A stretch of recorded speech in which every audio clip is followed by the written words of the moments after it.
Hey, what's going on, friends? My name is John Waldman. I'm a filmmaker based in New York, and today we're going to break down my 2025 reel. I just released it. Go check it out. After you watch it, come on back, and we're just going to kind of break down every shot. So this first shot right here is from a spec commercial project, Sony headphones, shot on the FX6, some Atlas anamorphic lenses, Easy Rig Vario 5. I was on a skateboard. That's how we kind of got this motion. Shout out Dubin for the dolly grip push. This is one of my favorite shots, or maybe my favorite shot in the entire reel. My buddy Andrew's pulling focus here. Originally I was like, maybe this should be the last clip, but honestly I was like, you know what, the odds of someone getting to the last minute of the reel are low, so let's just put the best one up front.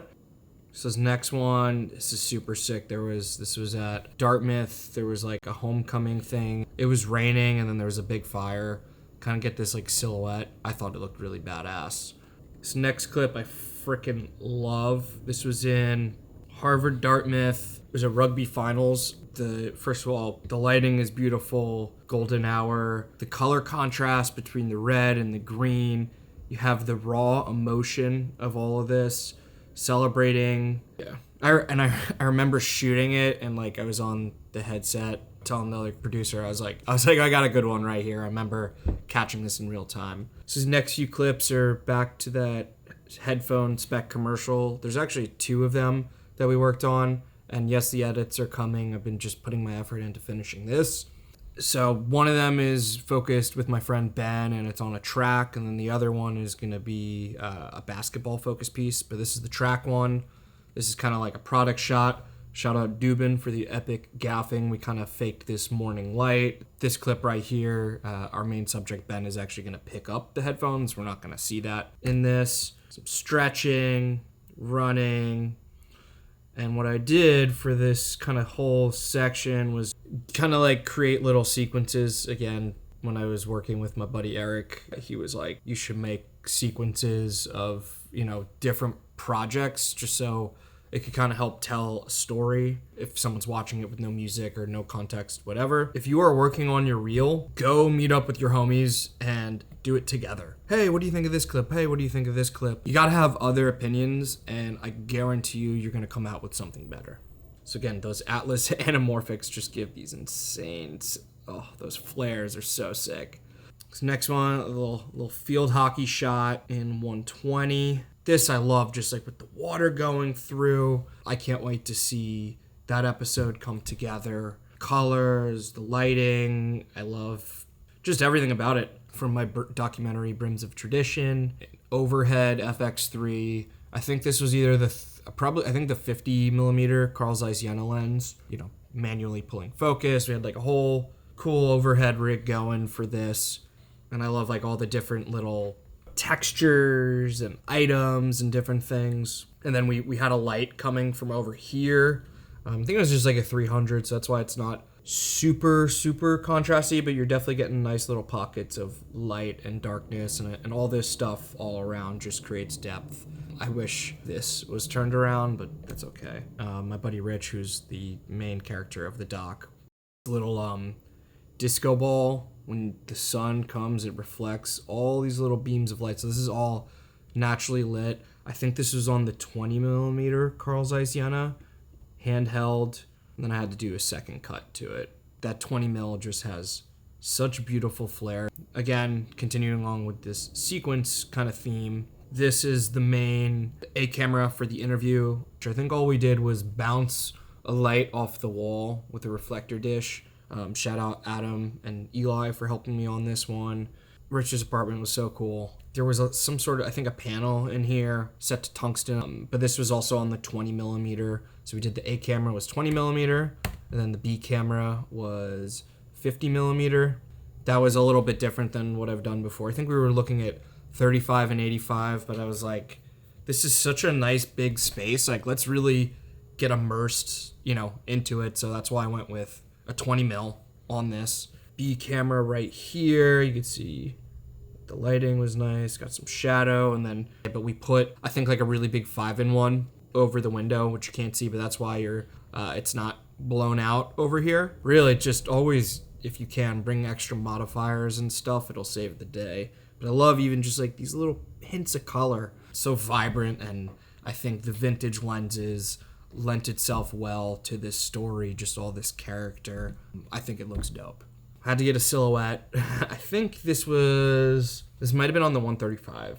I don't remember. Or the 80. Moving on, got some music video. We augmented some light just kind of from what was happening naturally, which, you know, right here, I love all these lights and shadows. I think Adam was on the gimbal. I was on the long lens. This is from a music video. This is with like a funky Canon. I think it's a 58 or 55 1.2. It's got these really cool red oniony flares. I think this is a nice cut. Back to the commercial. This is, we're moving here. See the Sony headphone pretty nicely. This shot I'm obsessed with. I don't know why. The camera movement, harsh shadows, the center frame. That's one of my favorite clips. And I know maybe some of these cuts are kind of coming in kind of quick, but it took me forever to really cut things down. And I just feel like the style of content that I'm seeing, these like, I feel like there's just quicker cuts, shorter videos. I think it works well. I think I'm still telling a story. This camera movement is really dope. Again, I'm on a skateboard holding the camera. Baseball doc. This cut I really like because we're going into the catch, and then you get a close-up of him. This is 70 to 200. This interview frame I really liked. I think this is on the 35 mil. Did a nice backlight. Key over here. We put some aperture MCs in the locker room. I wish we had a couple more to kind of fill out, but there's, look at, like, I love this gradation of, you know, you're getting these little pockets of light and dark. I know I keep saying that, but I think that's kind of what it's all about, right? Key looks nice. The edge looks nice. This was set up really quick. Again, shout out Eric. So yeah, Eric's on the A cam, then I'm on to the B cam. This was just really cool. It was like a formation sort of thing. I felt like I was in a movie. These trophy rooms are so cool. Beautiful, beautiful space. Keying from the left side. Pretty standard stuff. A lot of rinse and repeat. This was shot in slow-mo, but I had it play back in real speed, and I think it was really cool. I love the composition, but I can't control where the sun is. Yes, it's front lit, but I still think it looks good. Like, I'm not, like, would it better from the other side? I don't know, but I kind of like, you get all the opposite bench on the other side. Oop, I see a camera there. I didn't even notice that. I got to DP some stuff for Insta360. Was for the Ace camera launch. There's these two bikers.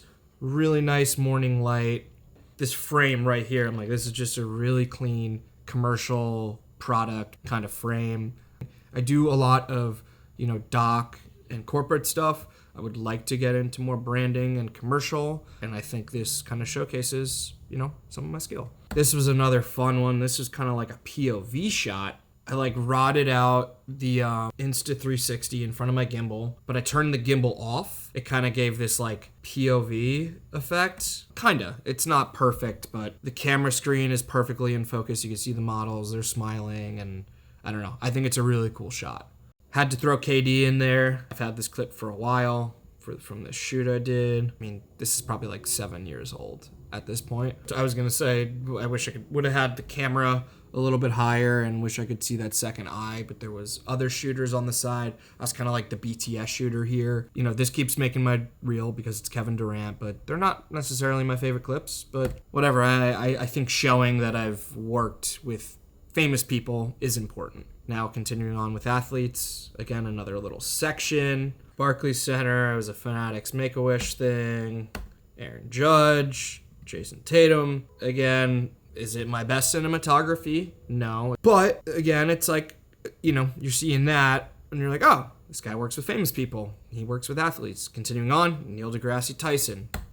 This actually, I think, was shot from my boy Andrew. I was on this job, and I'm interested to know, what do you guys think? When you're shooting something together and you're the DP, will you pull shots from other cameras, or are you only using your own clips? I'm fine with pulling clips from other people, but again, people are like, oh, John works with famous people, and now this is event. Clio Awards, it's a well-known event.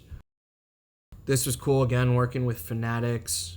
Just kind of like some fashion model-y stuff. This was a tough shoot because I was like the BTS videographer, I didn't really have time to set anything up. It's like, yo, let me hop in. And the photographer would switch to his continuous mode. And so that's what this is. But like they did so many looks, and this looks so much better than when you're just shooting when he's just like blinking off his flash. I didn't have time to like light anything, and I'm just using the mono lights that the photographer had. You know, if it was me, maybe we probably would have had a balance. I feel like it's a little bit contrasty, you know, kind of for what this is. I do like how it kind of played on the background, this kind of gray gradation. This was shot in Cinematone. I think this is on 35mm f1.4 on the FX3 and a gimbal. I think it's cool, and they walk out of frame. Again, another shot from that shoot. I love the contrast here. It's just a nice look, and I think it goes well with the previous. Doing some branded content. This is like a influencer trainer person. She was promoting these vitamins. So yeah, I think this is FX3, 35mm. Pretty impressed with the amount of range we were able to keep here. I definitely would have liked lower levels, but we added a big bounce to the left, so that's why you could kind of see. But again, this just kind of goes to show how like that's like proper wardrobe, hair and makeup. The contrast, the green trees to the red. I think this is a very nice, intriguing image. This is from a commercial I did. It's for a early education childcare franchise. Right here we have the mom and the kid figure walking in for school. This is on a Dana dolly, somewhere around 70 or 85. The phone shot, I actually really like this one a lot. There was a lot that kind of went into making this happen, including a polarizer to get rid of a big blur that was over there. Again, it's just a sequence, and then this is teacher and happy kid. Shout out again, Dubin, the epic gaffing right here, that projector mount, creating that fake sunlight. Love the emotion from the kid.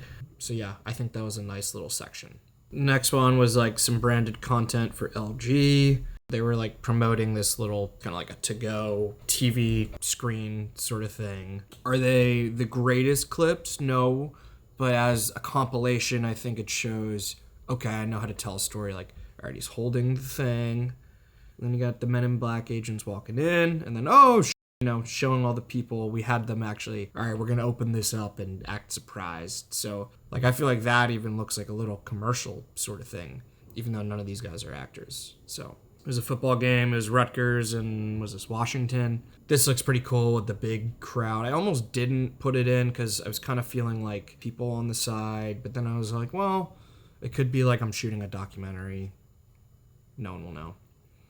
Sit down. This frame is great. I really like this a lot. We did aperture light dome. One coming in from the left or coming in from the right.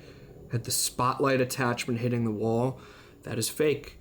I think it looks really good. This one, a lot of stuff going on. Or a big source through some muslin. Really nice fall off over here. Overhead, we had a hair light. There was also a projector mount that giving us some texture onto the floor.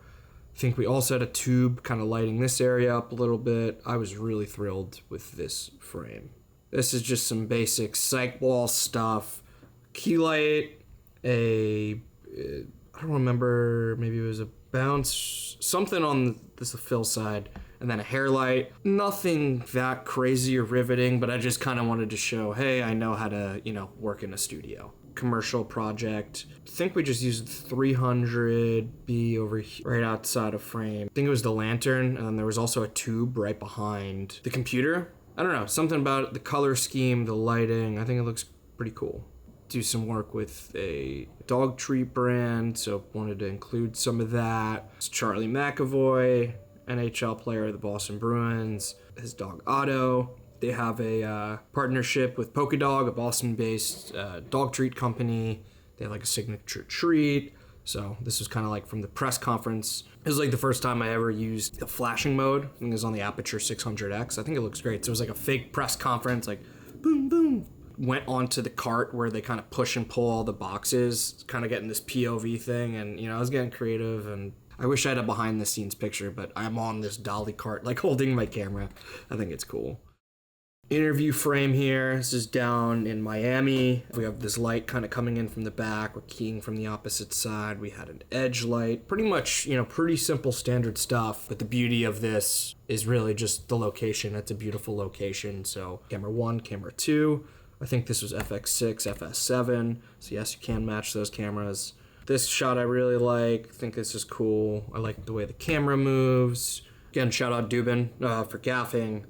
We had like a big book light out to the right. I think we're using some like Merle Richardson's, I'm pretty sure. Like beefy tungsten fixtures. But this is a scene from an off-Broadway play being adapted to film. They needed to film these last few scenes, and it was supposed to look like kind of like an abandoned theater. Had this little slash of light over here, a tube on the ground shooting up. This was actually on the Sony a7 III, which now, like, not that I'm like a colorist by any means, but like you could kind of see where the difference in like how much you could push and pull. But it's cool. And then this is from a music video. We were like Hollywooding a light with a lantern over here. Cool teal and orange kind of thing. My buddy Adam was directing this. He also did all the coloring. I think it looks really cool. Had to throw a drone clip in there. I just like it because we're kind of doing this spinny sort of thing. Outro, website, email, New York City. I think this just looks like a nice business card kind of thing. And then I want to go back and show you a couple of other intentional moves I made. There was a couple of edits that I thought were pretty sleek. All right, this one. He's going to throw the basketball, and then the catcher's going to catch the ball. But it's like perfectly throwing the ball to the left, and then the ball comes from left. You see that? I thought that was smooth. So this one, the girl in the middle, look, her eyes, they kind of go from open to close, and then her eyes start closed and open. So when you play it back, it's kind of this like, boop. I don't know. I thought that was sleek. So honestly, that's about it. I hope this was interesting in some sort of way. I'm really proud of this reel. I'm excited to see what comes next. I haven't updated my reel in 3 years. I really want to be better about doing it every year. I think the key is to pull selects from a project after you shoot the thing. But yeah, let me know your thoughts. Let me know if you think there's anything different I should have done. Also, drop your links down below. Would love to see some of your reels. All right, guys, that's about it. Until next time. Bye.